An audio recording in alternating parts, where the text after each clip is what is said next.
أعوذ بالله من الشيطان الرجيم. بسم الله الرحمن الرحيم. يا أيها المزمل قم الليل إلا قليلا نصفه أو انقص منه قليلا أو زد عليه ورتل القرآن ترتيلا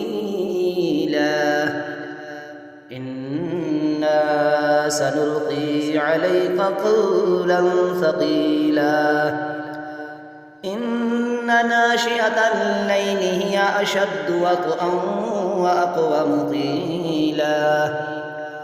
إن لك في النهار سبحا طويلا واذكر اسم ربك وتبتل إليه تبتيلا رب المشرق والمغرب لا إله إلا هو فاتخذه وكيلا واصبر على ما يقولون واهجرهم هجرا جميلا وذرني والمكذبين أولي النعمة ومهلهم قليلا إن لدينا أنكالا وجحيما وطعاما ذا غصة وعذابا أليما يوم ترجف الأرض والجبال وكانت الجبال كثيبا مهيلا إنا أرسلنا إليكم رسولا شاهدا عليكم كما أرسلنا إلى فرعون رسولا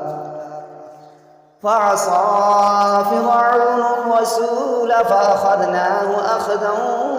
وبيلا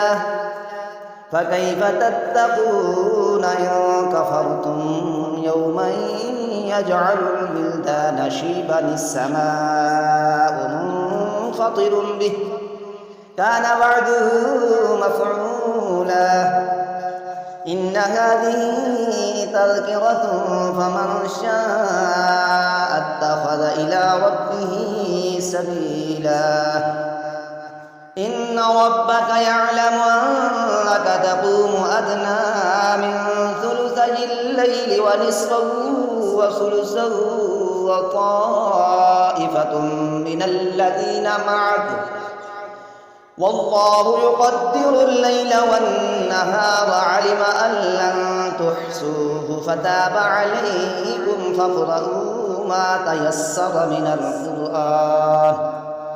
علم أن سيكون منكم مرضى وآخرون يضربون في الأرض يبتغون من فضل الله وآخرون يقاتلون في سبيل الله فاقرؤوا ما تيسر منه وأقيموا الصلاة وآتوا الزكاة وأقرضوا الله قرضا حسنا وما تقدموا لأنفسكم من خير تجدوه عند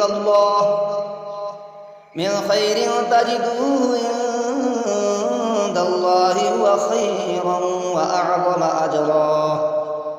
واستغفروا الله إن الله غفور رحيم.